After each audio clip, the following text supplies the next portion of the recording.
One of the problems that we're facing in our newly conquered territories is religion. Hanover has 88.9% Protestants in its province out of all humans living here, and this means we'll have to get rid of quite large facilities here that would otherwise provide us with coin. That's Iron Master's works, and we'll have to transfer this down into a church town. Furthermore, these villas right here are palatial real estate will have to be destroyed so that we could establish a different kind of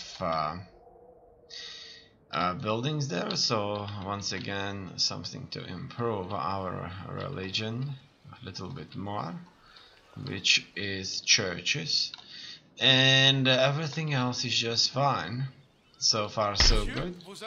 The Ottomans did not attack us ferociously. That's quite surprising, but that is exactly what we need, and that's exactly what we're achieving. And so it is time to move forward. We'll see how the Russians respond. As you could see there in America, Spain has marched in with an army, and that's good. That's really good. Hopefully they will help us fight now. It looks like they have decided to attack us. Sirvan Li Rezid has attacked us, and it's certainly a defeat. There's no way we can fight this effectively. However, that's not the only area, and the Russians are marching through our territory too. They have at least 2 armies close to Moscow. That's not good, not good. Many enemies we have here to fight.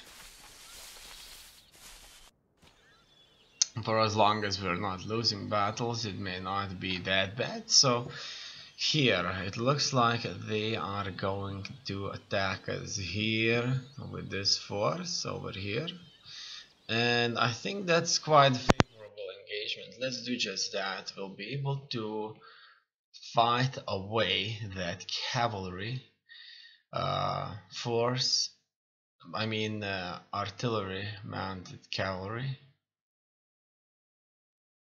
and obviously they'll be dragging those artillery batteries. We'll cut them off very quickly, beat them, and the rest army is going to move on us, but it's a sort of reinforcement force. So if we can get them quite effectively, quickly, I'm sure we can do enough damage quickly enough and turn this battle into a complete success. So this army right here, it's certainly very experienced, and we have been fighting with this army for quite some time now, and that is what I'm talking about. And we could just move in with the cavalry and hope that that cavalry attack is going to be good enough.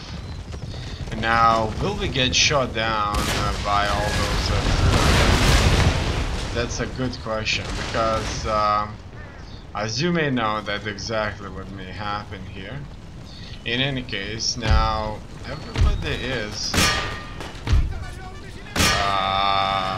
managing to advance on the enemy after the enemy has shot.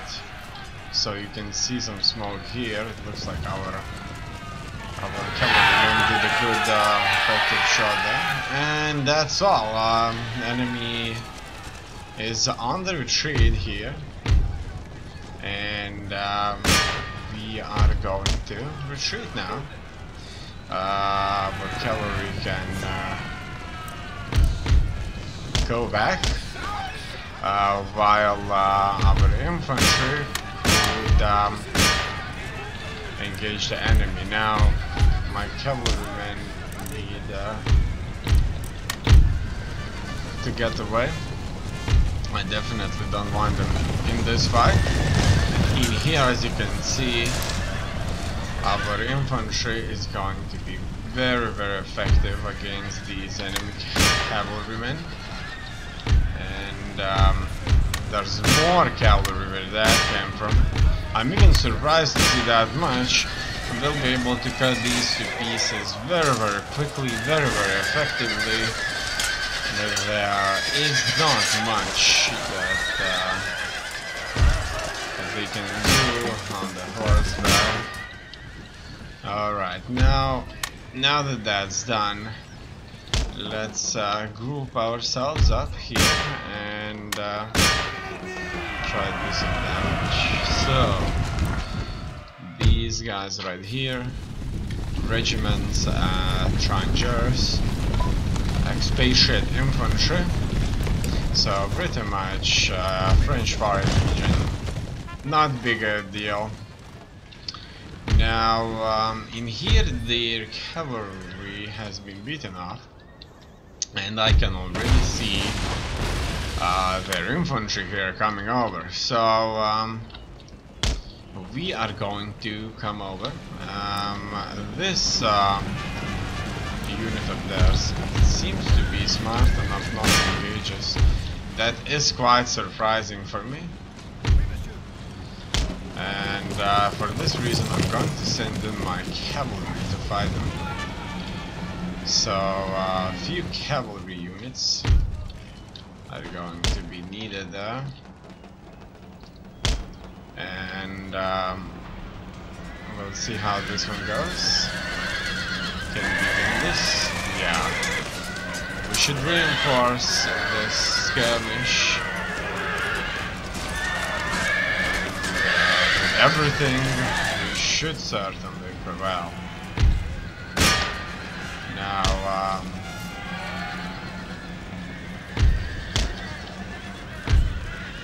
that's done. It looks like that's done. And now I just need to wait. Let's wait. As you can already notice, we're being pounded by artillery, so that's not good. Not good at all. So let's get these guys here in the foresty area. And obviously, if they get a bunch of really, really good shots at us there, it's going to be really bad really, really quickly. Okay.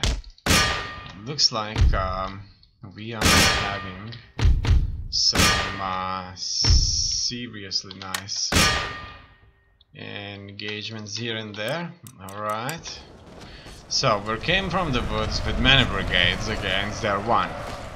Then we came from the front here with multiple brigades against their one Kazakh brigade. Okay. After that, we are coming forward with everything in here, and I kinda suspect that our ability to win this should certainly consistently increase. You can see they are shooting at us. Their shots are not nearly as effective as they should have been. And finally in the fight. Okay. Now we're once again in these blob up fights here, which isn't bad for us. Actually, it's very, very good, because you see the Russians, they are unable to reinforce their lines effectively, which gives us an edge, a really, really awesome edge.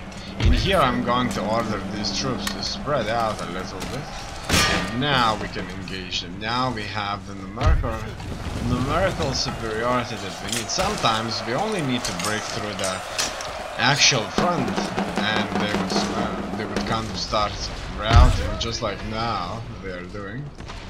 In any case, it looks like we are able to do incredible damage. I'm going to order some of these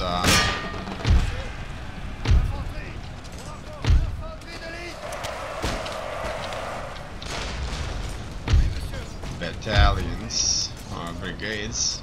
I like to call them brigades to just further advance. Now that's more line infantry. All of this line infantry is from Crimea, and this is where this army is heading to take over Crimea Peninsula there. And if we are going to be very successful at achieving that, we will undoubtedly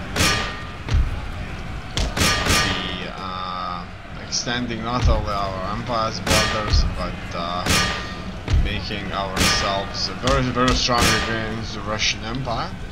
And here we're getting hit very badly. Now we'll be in the fight.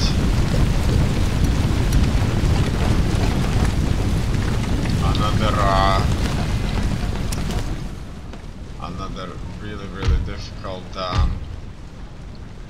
fight for us, and so far so good.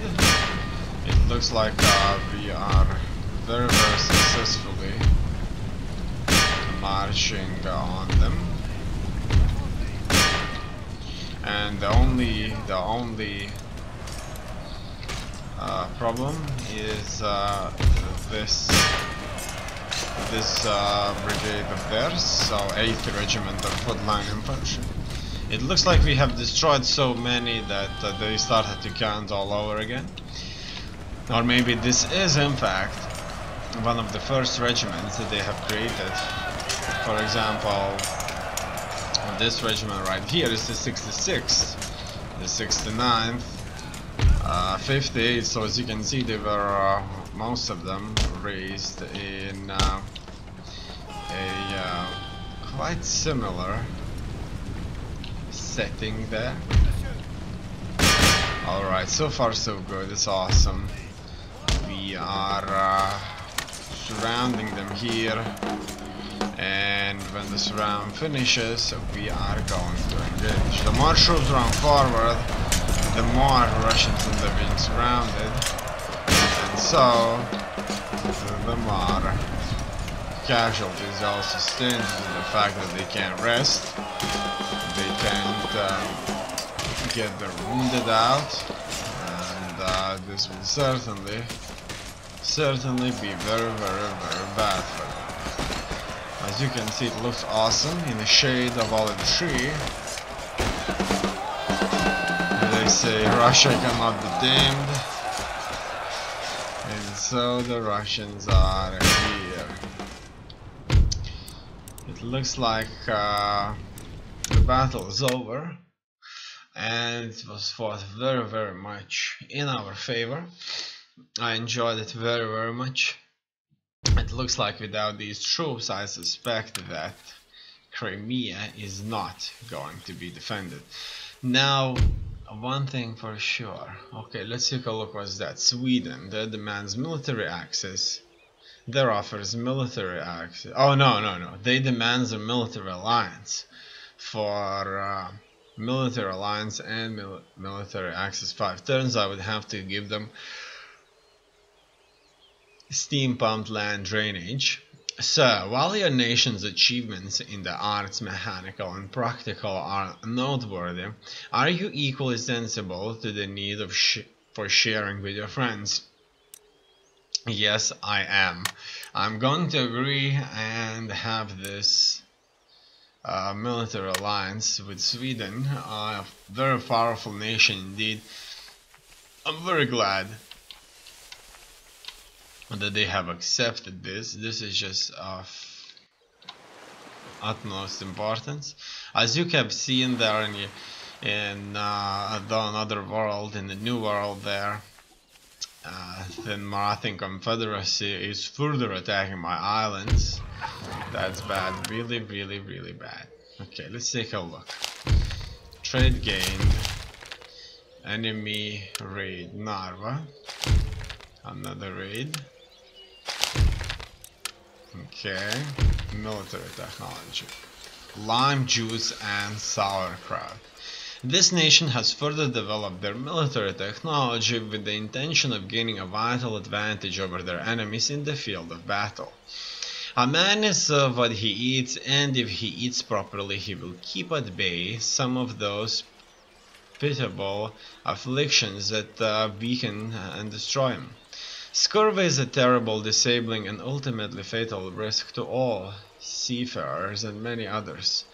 Most ship's companies can expect to lose some of their number to its ravages. It begins mildly enough with bad breath, bleeding gums, spots, and lays its victims low. Scurvy, however, is entirely avoidable if fresh fruit and vegetables are eaten. Failing that, the juice of limes can be stored aboard ships without losing its health-giving potency, and sauerkraut, despite being pickled, can be a substitute for fresh cabbage. In the 18th century, no one had the faintest idea that vitamin deficiency was the cause of scurvy, but a few clear thinkers recognized that something was missing from sailors' food. A Scottish naval physician, James Lind, proved by systematic experimentation that fresh food was a cure for scurvy, possibly the first clinical trial ever conducted. He also advocated keeping ships clean and fumigated, and should be seen for all these as a hero of naval medicine for the improvement he made to the sailors' lot. Next technology under research: preserved food. Agent detected: Ivan Nikitin. So the Russians are obviously trying to defend themselves. Alright, and here we are going to have the Ottomans surrounded in the newly conquered army, in the newly conquered city and province of Serbia. So we have them here, and hopefully we are going to keep them there. Now, furthermore, Crimea. As you can see, Bakhchis array in Crimea is not very well defended and allows them to surrender. Now in here you can see there's a full army. Very, very suspicious indeed. This fort here needs replenishment, no matter how much it costs. Actually, they need to defend against all of these. Furthermore, Russians are suffering from rebellions, which is something that we very, very much need, and that's we need them to suffer tremendously. In here we can successfully move on with our offensives. Obviously, we have to kill off their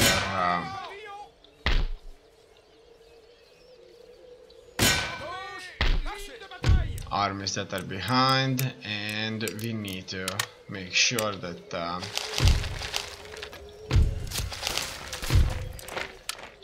the public order is in place. These areas here, these areas need churches, and so I'm going to get rid of some of these buildings that are providing me with money, and I'm going to make sure that there is enough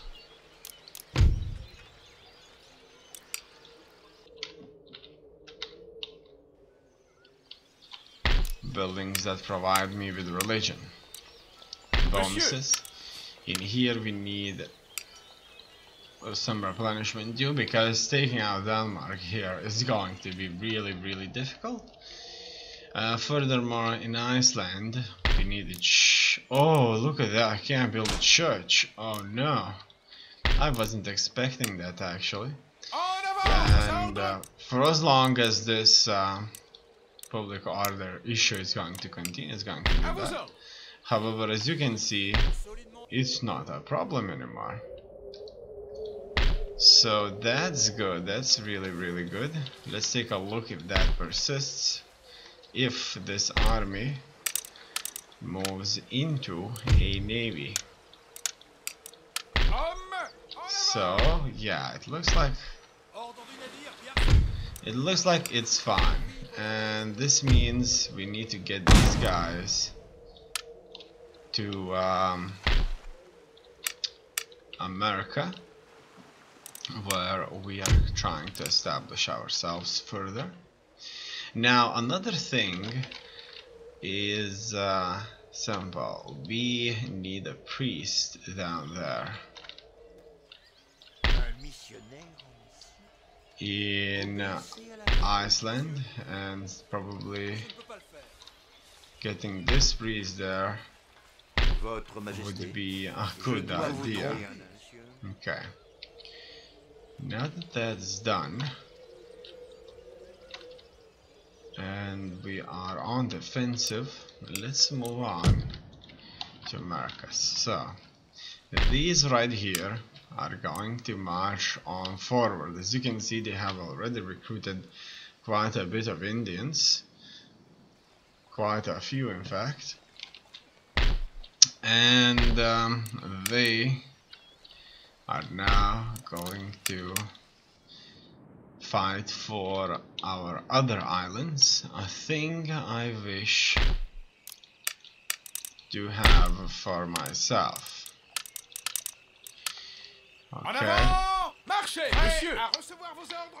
let us march forward now into their other territories, and that's just fine.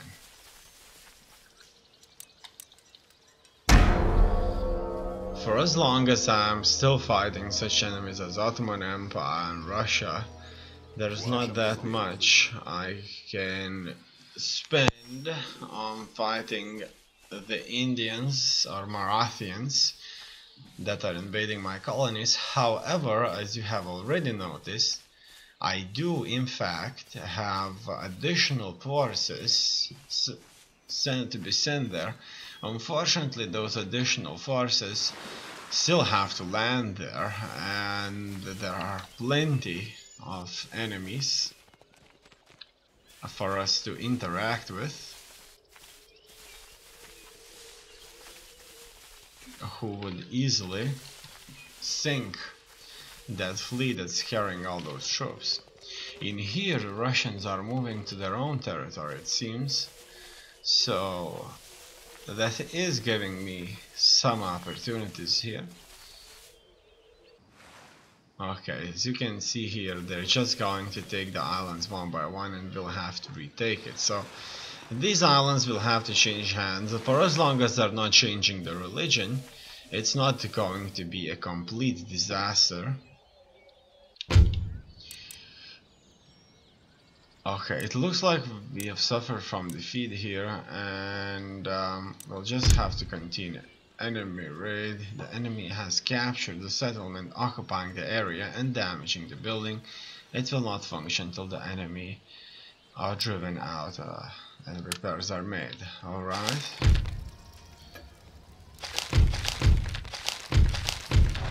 Fleet arrives. It looks like I've lost the game, and I suspect I've lost the game due to the fact that some of those other nations out there have successfully managed to get one of those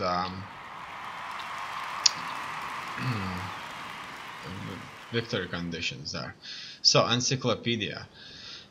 Originally intended as a translation of Englishman Ephraim Chambers' groundbreaking Cyclopedia of 1728, work towards the encyclopedia began in the earnest in 1747, following several false starts. Finally settling on Dennis Diderot and Jean Leroy de Alembert as editors, the encyclopedia made us made use of some of the finest brains in France, including Rousseau, Voltaire, Montesquieu, and Louis de Jaucourt, to name but four. In total, over 70,000 articles have been published, along with over 3,000 illustrations and 35 volumes beginning in 1751. Whereas the enlightened minds of France see the encyclopedia as a means of breaking down superstitions and raising the level of general knowledge of the common man, there are those who see such things as dangerous sedition that takes power away from the church. After being officially shut down in 1759, work continued in secret under highborn patronage.